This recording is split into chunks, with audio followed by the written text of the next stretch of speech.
Hello students, अब हम लोग पढ़ते हैं वर्क फंक्शन। ठीक है, वर्क फंक्शन का कुछ फैक्टर्स पढ़ेंगे जिसके ऊपर वर्क फंक्शन डिपेंड करते हैं। तो बहुत सारे मेटल्स ऐसे हैं जिनकी वर्क फंक्शन डिफरेंट डिफरेंट होती है। ये वर्क फंक्शन किन के ऊपर डिपेंड करता है?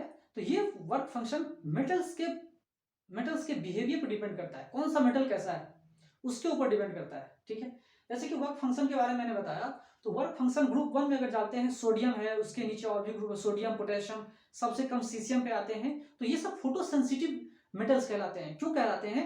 क्योंकि जैसे जैसे हम ग्रुप जाते हैं, ग्रुप के नीचे जाते हैं, ग्रुप वन में जैसे जैसे हम नीचे जा रहे हैं, सोडियम से जैसे नीचे जा रहे हैं, सोडियम, पोटेशियम, इसके और रुबिडियम, सीसियम, जहां तक जा रहे हैं, नीचे जा रहे हैं, वैसे वैसे आप देखते होंगे उसकी वर्क फंक्शन घटते जा रही है, घटते जा रही है। कहने का मतलब ये है कि वो जो वैलेंस इलेक्ट्रॉन है, वो आउटर सरफेस, वो जो आउटर सरफेस पे इलेक्ट्रॉन्स है, अब उस इलेक्ट्रॉन्स पे न्यूक्लियस का ज्यादा कमांड नहीं होता, ज्यादा जोर नहीं होता, ज्यादा कंट्रोल नहीं, ज्यादा उनके असर में नहीं रहता है ना, ज्यादा उनके नियंत्रण नहीं रहता, जिसके वजह से उनको आसानी से कुछ एनर्जी सप्लाई करके हम एजेक्ट कर सकते हैं। ठीक है, यहाँ पे इस बात को भी समझ सकते हो, कुछ लोग होते हैं घूसखोर। ठीक है, कुछ लोग क्या होते हैं? घूसखोर। थोड़ा सा पैसा दे दो, काम कर देंगे। जस्ट लाइक वही है, कितना पैसा दोगे घूस में, कितना पैसा दोगे, कम से कम कितना पैसा दोगे जिससे आपका काम चल जाए। ठीक है, तो ये घूस देने वाली बात है। कुछ एनर्जी दिया, वहां से निकलना चाहे इलेक्ट्रॉन्स निकल सकते हैं, कोई दिक्कत नहीं। तो सोडियम को ज्यादा घूस देना पड़ रहा है, उससे जैसे जैसे नीचे जा रहा है उतनी घूस क्या हो रही है? कम से कम देनी पड़ रही है, क्योंकि वो लूजली बाउंड है, वो पहले से ही निकला हुआ है, वो निकलना चाह रहे हैं, उनको न्यूक्लियस ने छोड़ दिया है कि जा सकते हो, कोई दिक्कत नहीं है। जैसे जैसे नीचे जा रहे हैं, न्यूक्लियस की टेंडेंसी क्या होती है? छोड़ने की टेंडेंसी ज्यादा होती है। और वो हम पूरा एक्सप्लेन आपको नहीं कर पाएंगे, क्योंकि इसको एक्सप्लेन करने के लिए इनऑर्गेनिक केमिस्ट्री हमें पढ़ाना होगा। जब मैं इनऑर्गेनिक केमिस्ट्री पढ़ाऊंगा तो मैं आपको बताऊंगा क्यों ऐसा होता है। जैसे धीरे धीरे ग्रुप के नीचे जाते हैं ना, वैसे वैसे साइज बढ़ते जाता है। साइज बढ़ने की वजह से और भी कुछ चीजें इफेक्ट है जो मैं आपको बताऊंगा, तब समझ में और आएगा। ठीक है, और भी जो भी केमिस्ट्री के टीचर हैं उनके वीडियोस आप देखेंगे तो आपको समझ में अच्छी तरह से आएगा। तो कहने का मतलब ये है कि साइज बढ़ने की वजह से अब वैलेंस इलेक्ट्रॉन के ऊपर न्यूक्लियस का कमांड खत्म होते जा रहा है, जैसे जैसे हम नीचे जा रहे हैं मेटेलिक ग्रुप में। ठीक है, और भी सब ग्रुप में ऐसा होता है, सारे ग्रुप में इस तरह की कहानी होती है। ठीक है, तो जैसे जैसे नीचे जा रहे हैं वैसे वैसे उनका क्या हो रहा है? कमांड खत्म हो रहा है, जिसके वजह से वर्क फंक्शन धीरे धीरे घटते हुए जा रहा है। डाउन द ग्रुप जितना नीचे जा रहे हैं वैसे वैसे वर्क फंक्शन घटते जा रहा है। मतलब ये हुआ कि कम से कम एनर्जी क्या हो रही है? अब कम से कम एनर्जी जो है धीरे धीरे ग्रुप में और कम होते जा रहा है, जैसे जैसे नीचे जा रहा है कम होते जा रही है वर्क फंक्शन। ठीक है, तो ये वर्क फंक्शन किन किन चीजों के ऊपर डिपेंड करता है? तो वो प्रॉपर्टीज ऑफ मेटल के ऊपर डिपेंड करता है। Properties of metal, group one का मेटल है या ग्रुप टू का मेटल है या ग्रुप थ्री का मेटल है, जो जो कुछ भी मेटल्स है उसके ऊपर डिपेंड करता है कौन सा प्रॉपर्टीज है उस मेटल का, क्या वो फोटो सेंसिटिव है या नहीं है, क्या सेंसिटिव है उसके अंदर में, वो उन सब चीजों के ऊपर डिपेंड करता है। ठीक है, और दूसरा फैक्टर जो है नेचर ऑफ इट सरफेस, उसका सरफेस कैसा है।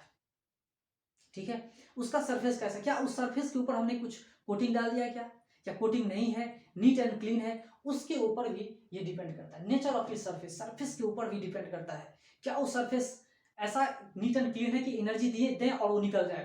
ठीक है, तो दो चीजों के ऊपर डिपेंड करता है वर्क फंक्शन, और किन किन चीजों के ऊपर डिपेंड करता है? तो nature of the material, nature of the metal and nature of it surface, उसका सरफेस कैसा है। ठीक है, उसकी सरफेस कैसी है उसके ऊपर भी ये डिपेंड करता है। आई बात समझ में? दो फैक्टर्स के ऊपर ये डिपेंड करता है। तो इतनी बात तो समझ में आ गई। इससे पहले वाले टेबल फॉर्म मैंने आपको बताया था एल्युमिनियम का कितना वर्क फंक्शन है, फिर प्लेटिनम का कितना है। जो मैंने इतने सारे मेटल्स का बताया था, दूसरे बार जब मैंने बताया था उसमें आप सबसे कम एल्युमिनियम को पाए होंगे, सबसे कम वर्क फंक्शन एल्युमिनियम का और सबसे ज्यादा प्लेटिनम का। ठीक है, इतनी बात आपके समझ में आ गई होगी। अब चलते हैं हम लोग इलेक्ट्रॉन एमिशन। क्या पढ़ते हैं हम लोग? इलेक्ट्रॉन एमिशन, इलेक्ट्रॉन एमिशन पढ़ते हैं। ठीक है, वर्क फंक्शन में मैंने आपको इतना बता दिया। ठीक है, एक्चुअली वर्क फंक्शन का यूनिट क्या होगा? अगर मैं आपसे ये पूछूं कि वर्क फंक्शन है क्या, तो क्या बोलोगे? एनर्जी, कम से कम कितनी एनर्जी है। एनर्जी का ऐसा यूनिट क्या है? जूल है। इलेक्ट्रॉन वोल्ट में भी इसको नापते हैं, तो यहाँ पे इलेक्ट्रॉन वोल्ट में हम यूज करेंगे। ठीक है, तो 1 इलेक्ट्रॉन वोल्ट की वैल्यू है 1.602 into 10 to the power -19 joule. तो 2 इलेक्ट्रॉन वोल्ट का कितना होगा? 3 इलेक्ट्रॉन वोल्ट का कितना होगा, तो उससे वैसे मल्टीप्लाई करते चले जाएंगे। 2 का कितना होगा 3.2 इंटू 10⁻⁻19 जूल। 3 का कितना होगा तो 3 से मल्टीप्लाई करेंगे, कितना होगा 4.8 इंटू 10⁻⁻19 जूल। ठीक है, इस तरह से मल्टीप्लाई करते जाएंगे, आराम से कैलकुलेट कर लेंगे और इस यूनिट को याद रखेंगे। बहुत सारे स्टूडेंट को याद नहीं रहता है। 1 इलेक्ट्रॉन वोल्ट फिर 1000 इलेक्ट्रॉन वोल्ट भी होता है। 1000 इलेक्ट्रॉन वोल्ट का मतलब है 10⁻³ इलेक्ट्रॉन वोल्ट, और 1 मेगा इलेक्ट्रॉन वोल्ट का मतलब है 10⁻6 इलेक्ट्रॉन वोल्ट। गीगा वोल्ट भी होता है। ठीक है, और भी सारे होते हैं यूनिट, आप उसको याद कर सकते हो। ठीक है, 10⁹ जो कुछ भी है, आप जो कुछ भी है आप उसको याद कर सकते हो, कोई दिक्कत नहीं है। ठीक है, अब चलते हैं इलेक्ट्रॉन एमिशन। इलेक्ट्रॉन एमिशन क्या होता है वो हम समझेंगे। ठीक है, इलेक्ट्रॉन एमिशन क्या है वो हम समझेंगे, और इसको जानने से पहले आप मुझे ये बताओ कि 1 joule is equal to how much electron volt. 1 joule is equal to how much electron volt, इस चीज को भी मुझे आप बताओ। आप कैलकुलेट करके देखो कि 1 joule is equal to how much electron volt. मैं आपको ये होमवर्क दे रहा हूं, इट इज योर होमवर्क, ये आपका होमवर्क है कि 1 joule is equal to how much electron volt, ये आप मुझे बताओगे और रिप्लाई करोगे, ऑनलाइन रिप्लाई करो। ठीक है, फिर हम लोग आगे चलते हैं electron emission. Electron emission, electron rejection, ये हमें पढ़ना है। ये इलेक्ट्रॉन एमिशन क्या होता है ये जानते हैं सब, मैंने बता दिया था कि मेटेलिक सरफेस से इलेक्ट्रॉन का निकलने को हम इलेक्ट्रॉन एमिशन बोलते हैं, क्योंकि नन मेटल से इलेक्ट्रॉन को निकालना बहुत मुश्किल होता है, बहुत मुश्किल हो जाएगा। ठीक है, उसके लिए मेटल नन मेटल क्या होंगे, पिघल ही जाएंगे, फिर सबस्टेंस ही डिस्ट्रॉय हो जाएगी। लेकिन मेटल्स में ऐसी नहीं होती है। मेटल्स में अगर हम इलेक्ट्रॉन को हटाते हैं तो सबस्टेंस डिस्ट्रॉय नहीं होगी। ठीक है, अगर प्लास्टिक से आप चाहोगे इलेक्ट्रॉन को निकालना तो बहुत मुश्किल हो जाएगा, प्लास्टिक ही घम जाएगी। ठीक है, या कुछ हो जाएगा उसके उसमें। तो मेटल्स के लिए हम डिफाइन करते हैं वर्क फंक्शन, हम सिर्फ मेटल्स के लिए डिफाइन करते हैं, कंडक्टर्स के लिए डिफाइन करते हैं। इस चीज को आप लोग याद रखिएगा। ठीक है, क्योंकि उससे उससे इलेक्ट्रॉन्स को निकालना आसान रहता है। कुछ एनर्जी इलेक्ट्रॉन वोल्ट देकर के हम एनर्जी को निकाल, उतना एनर्जी देकर के हम इलेक्ट्रॉन्स को इजेक्ट करवा सकते हैं। ठीक है, तो फोटो इलेक्ट्रिक इफेक्ट मेटल से ही रिलेटेड है। ठीक है, तो उसका हमने आपको ग्रुप भी बता दिया था। अब चलते हैं इलेक्ट्रॉन एमिशन, कितने तरह से हम इलेक्ट्रॉन को इजेक्ट कर सकते हैं इसके बारे में जानेंगे। What are the methods, what are the physical processes, what are the physical methods by which you can eject the electrons from the metallic surface. कितने फिजिकल प्रोसेसेस आप जानते हैं जिसके मदद से हम इलेक्ट्रॉन को इजेक्ट कर सकते हैं। 3 मेथड मैं फुल्ली आपको एनसीईआरटी से बता रहा हूं, जो जो एनसीईआरटी में लिखा हुआ है मैं उसी के हिसाब से चलता हूं, हल्का फुल्का मैं आपको कुछ बता दे रहा हूं जितना मुझे ज्ञान है। इलेक्ट्रॉन एमिशन अब जो पढ़ना है फोटो इलेक्ट्रिक एमिशन।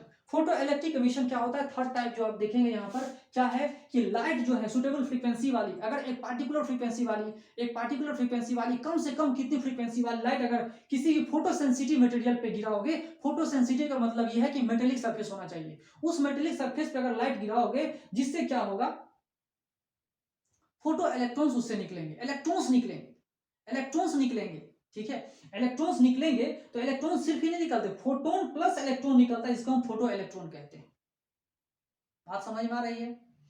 तो बाद में बताऊंगा मैं आपको ये फोटोन क्या है। फोटोन एनर्जी का एक सबसे छोटा सा पैकेट है, रे है, जो इससे टकराता है। टकराने के बाद ये दोनों एक दूसरे के चिपक भी सकते हैं या नहीं भी चिपक सकते हैं। फोटोन का मेन काम है इसके अंदर एनर्जी को ट्रांसफर करना, और जो निकल के सामने आता है उसको हम बोलते हैं फोटो इलेक्ट्रॉन। एनर्जी सप्लाई हो गई और इलेक्ट्रॉन जो निकला उसको हम क्या बोलते हैं, इजेक्टेड जो होगा उसको हम फोटो इलेक्ट्रॉन कहेंगे। ठीक है, तो फोटो का मतलब क्या होता है, लाइट। फोटो का मतलब क्या होता है, लाइट। कैमरे में फोटो का मतलब क्या होता है, पिक्चर। ठीक है, यहां फोटो का मतलब होता है लाइट, प्रकाश। ठीक है, तो photon plus electron photo electron कहलाता है, और फोटोन इलेक्ट्रॉन में चिपक जाएगा, उसमें आ जाएगा, फिर बाहर निकलता है, तो दोनों एक साथ निकलेंगे तो उसे हम क्या बोलेंगे, फोटो इलेक्ट्रॉन बोलेंगे। ठीक है, फोटो इलेक्ट्रॉन। चलिए, फोटो इलेक्ट्रिक एमिशन क्या होता है समझ गए होंगे, एक पार्टिकुलर फ्रीक्वेंसी वाली, जिसके नीचे अगर फ्रीक्वेंसी वाले लाइट अगर डालेंगे तो उससे एजेक्शन नहीं हो पाएगा, उससे ज्यादा वाला डालोगे तो एजेक्शन हो जाएगा। तो इसीलिए कहा सुटेबल फ्रीक्वेंसी। सुटेबल फ्रीक्वेंसी मतलब मिनिमम फ्रीक्वेंसी। मिनिमम फ्रीक्वेंसी कितना डालेंगे कि उस इलेक्ट्रॉन को हम लूजली बॉन्ड इलेक्ट्रॉन्स को उस मेटेलिक सरफेस से उस फोटो सेंसिटिव एलिमेंट से हटा सके। ठीक है, तो उसको हटाने के लिए सुटेबल फ्रीक्वेंसी का इस्तेमाल हमें करना होगा। ठीक है, तो इसे हम बोलते हैं फोटो इलेक्ट्रिक एमिशन। लाइट दिया, फिर क्या हुई, इलेक्ट्रॉन्स निकल रहे हैं, तो फोटो इलेक्ट्रिक एमिशन इसको बोलते हैं। इसमें लाइट एनर्जी देनी पड़ती है, सन का लाइट गिरा, फिर इलेक्ट्रॉन्स उससे निकलते हैं, चाहे सोडियम हो, पोटेशियम हो, सीशियम हो, ठीक है, तो उस सरफेस पे लाइट देते हैं तो इलेक्ट्रॉन्स उससे निकलते हैं। तो इलेक्ट्रॉन्स ऐसे ही नहीं निकल जाएंगे, वो फोटोन के साथ कंबाइन करके निकलेंगे, फोटो इलेक्ट्रॉन्स कहलाते हैं, ठीक है। ऐसे ऐसे इफेक्ट को हम फोटो इलेक्ट्रिक इफेक्ट कहेंगे। और यहाँ जो देख रहे हैं इसको, इस इफेक्ट, इस इमिशन को क्या बोलेंगे? Photo electric emission. Photo electric emission यानी तो फोटो इलेक्ट्रिक इफेक्ट जो भी कहो, ठीक है। फिर इतना मेथड, इसी मेथड के बारे में पूरा चैप्टर में पढ़ना है, इसी मेथड के बारे में पूरा चैप्टर में पढ़ना है, ठीक है। दूसरा मेथड देखिए, फील्ड एमिशन। फील्ड एमिशन मतलब इलेक्ट्रिक फील्ड। इलेक्ट्रिक फील्ड के वजह से जो एमिशन हो रहा है उसे हम बोलते हैं field emission. By application of strong electric field, by application of strong very very powerful potential difference across the two terminals, ठीक है। दो टर्मिनल्स के अक्रॉस बहुत ज्यादा हाई वोल्टेज लगाते हैं तो किसी चीज को हम क्या कर सकते, किसी से इलेक्ट्रॉन्स को हम निकाल सकते हैं, उसको हम आयोनाइज भी कर सकते हैं। इतना ज्यादा इलेक्ट्रॉन वोल्ट इतना ज्यादा होगा कि जिसे हम क्या कर सकते हैं, आयोनाइज तक कर सकते हैं, ठीक है। तो इतना ज्यादा हाई इलेक्ट्रॉन, इतना ज्यादा इलेक्ट्रिक फील्ड होगी 10⁸ वोल्ट पर मीटर, मतलब 1 मीटर में इतना वोल्ट लग रहा है, 10⁸ वोल्ट। मतलब क्या हुआ, 10 कितना करोड़ हो गया, कितना करोड़ वोल्ट लग रहा है। 10⁸ का मतलब कितना होगा, 10⁸ का मतलब होगा 10 करोड़। 10 करोड़ वोल्ट लग रहा है 1 मीटर में। इतना पावरफुल वोल्ट लग रहा है, किसमें, स्पार्क प्लग में लगता है, जिसकी वजह से आप इलेक्ट्रॉन्स को इजेक्ट कर सकते हो, निकाल सकते हो by the application of electric field only. सिर्फ आप इलेक्ट्रिक फील्ड के एप्लीकेशन से क्या कर सकते हो, उस इलेक्ट्रॉन को इजेक्ट कर सकते हो, ठीक है। आयोनाइजेशन एनर्जी मैं अभी नहीं बता रहा हूं, आयोनाइजेशन एनर्जी अलग चीज होती है, ठीक है। जब सब्सटेंस गैसेस स्टेट में आ जाती है तब की कहानी है, वो एक अलग कहानी है। जब मैं केमिस्ट्री में घुसूंगा तो मैं बताऊंगा, ठीक है। कंफ्यूजन में नहीं रहना है। फील्ड एमिशन का मतलब है कि स्ट्रॉन्ग फील्ड लगाइए और इलेक्ट्रॉन्स को इजेक्ट पाइए, इलेक्ट्रॉन को एमिट कीजिए by only the application of strong electric field. अब समझिए कैसे होता है।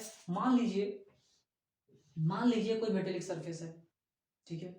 अब यहाँ पर लूजली बाउंड इलेक्ट्रॉन्स है, यहाँ पे स्ट्रॉन्ग इलेक्ट्रिक फील्ड में लगा रहा हूँ, ठीक है। यहाँ पॉजिटिव इतना ज्यादा पोटेंशियल यहाँ पे लगाया जा रहा है, इतना ज्यादा लगाया जा रहा है कि इसको तुरंत यहाँ से खींचा जा सके।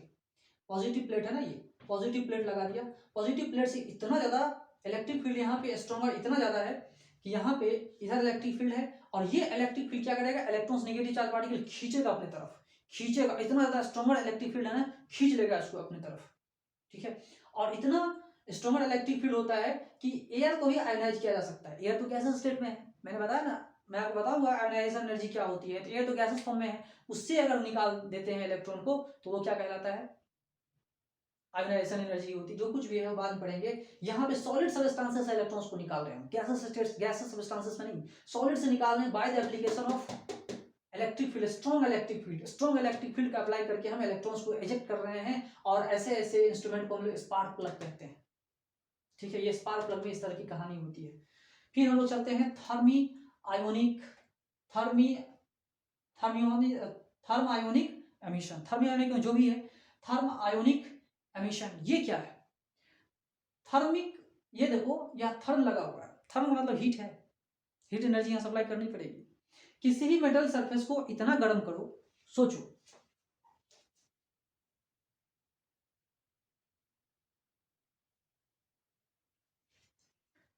इसमें, अब ये सोचो कि किसी भी मेटेलिक सरफेस में इतनी गर्मी पैदा करो, इतना हीट करो, इतना गर्म करो, इतना गर्म करो, इतना गर्म करो, इतना गर्म करो कि उससे इलेक्ट्रॉन अपने आप निकल जाए। वो थर्मल एनर्जी से निकलेगा। वो किससे निकलेगा भाई, तो थर्मल एनर्जी से निकलेगी। मान लो ये मेटेलिक सरफेस है और इसके नीचे हमने चूल्हा लगा दिया, ठीक है। इसके नीचे हमने क्या कर दिया, चूल्हा लगा दिया, है ना। ये तो कमल का फूल लग रहा है ना। तो यहां से क्या हो रहा है कि ये क्या है, आग है, ये क्या है, फायर, ये फायर लग रही है, ठीक है। और किसी भी सोर्स से ये निकल के आ रहा है, ठीक है ना। ये सोर्स से निकल के आ रहा है, गर्म करेंगे, गर्म करते हुए जो भी सरफेस पे इलेक्ट्रॉन्स हैं वो इजेक्ट हो जाएंगे। इसको बोलते हैं thermy ionic emission. Thermy ionic emission में इसको हम गर्म करेंगे, ठीक है। इसको क्या करेंगे, गर्म करेंगे, इतना गर्म करेंगे, इतना गर्म करेंगे, इसको इतना गर्म करेंगे कि ये इस सरफेस को छोड़ के बाहर आ जाए। सरफेस को छोड़ के बाहर आ जाए तो काइनेटिक एनर्जी जीरो भी हो सकती है और नॉन जीरो भी हो सकती है, लेकिन बाहर आ जाएगा। क्या होगा, फिर बाहर आ जाएगा। और बाहर आने के प्रोसेस को हम क्या बोलते हैं, थर्मियोनिक इमिशन। ठीक है, इससे भी इलेक्ट्रॉन रिजेक्ट होते हैं, इससे भी इलेक्ट्रॉन इमिशन होते हैं और हीट की वजह से होता है। सफिशिएंटली हीट करें, गर्म करें, इतनी एनर्जी इलेक्ट्रॉन्स को देंगे कि मोबाइल इलेक्ट्रॉन्स अब इतना एनर्जी ले सकता है कि वो बाहर जा सके। ठीक है, सब प्रोसेस में क्या होता है, जैसे सब प्रोसेस में एक ही चीज होती है, जो इलेक्ट्रॉन बाहर जा रहा है तो अब ये सरफेस क्या होगा, पॉजिटिव चार्ज बन जाएगा, फिर उसे खींचना चाहेगा, खींचना चाहेगा, खींचना चाहेगा। समझ में आ रहा है? तो एनर्जी इतनी सप्लाई करो, सीधा खींच के उसको बाहर रख दे, क्योंकि इतनी आसानी से नहीं निकलेगा। और जो एनर्जी हम सप्लाई कर रहे हैं वर्क फंक्शन, जो एनर्जी, जो वर्क फंक्शन हम सप्लाई कर रहे हैं, एक्चुअली क्या हो रहा है, उस आयोन के कंट्रोल से बाहर निकलने वाली एनर्जी है। मतलब उस आयोन से बाहर निकलने वाली जो होती है एनर्जी ना, उसे ही हम वर्क फंक्शन कहते हैं। जैसे कि आप देखो, कोई मेटल है, सॉरी एटम है, ये यहां पे वैलेंस इलेक्ट्रॉन है और इसको यहां आना है, सरफेस पे आना है। ठीक है, इसको क्या आना है, सरफेस पे, जस्ट सरफेस पे आना है इस इलेक्ट्रॉन को। ठीक है, तो अब क्या होगा, जैसे ये इसको छोड़ के यहां जा रहा है, या छोड़ने के टेंडेंसी में जाएगा, छोड़ने के क्रम में रहेगा, ये पॉजिटिव बन जाएगा। मतलब जैसे ही इधर जाना चाहेगा ना, ये पॉजिटिव बन जाएगा। पहले तो न्यूट्रल था, क्योंकि number of electrons is equal to number of protons, जितने नंबर ऑफ इलेक्ट्रॉन है उतने नंबर ऑफ प्रोटॉन है, तो दोनों क्या होंगे, इक्वल होंगे, न्यूट्रल होंगे। लेकिन जैसे ये छोड़ना चाहेगा, ये पॉजिटिव बन जाएगा। पॉजिटिव बनने से क्या होगा, ये आयन बन जाएगा और ये खींचना चाहेगा इसको। तो कम से कम कितनी एनर्जी दी जाए कि बस इसके फील्ड से बाहर आ जाए, उसे हम वर्क फंक्शन कहते हैं। कम से कम कितनी एनर्जी दी जाए विदाउट एनी कॉलिजन। ठीक है, कॉलिजन होगा फिर अलग कहानी हो जाएगी। बात समझ में आ रही है? कॉलिजन होगी, फिर मेटल ऐसे कॉलिजन होगी, बार बार कॉलिजन होगी। और इनर इलेक्ट्रॉन्स की बहस नहीं कर रहा हूं मैं, कम से कम कितनी एनर्जी दी जाए कि सरफेस से बाहर आकर के यहां आ जाए, उसे हम वर्क फंक्शन कहते हैं। ओके।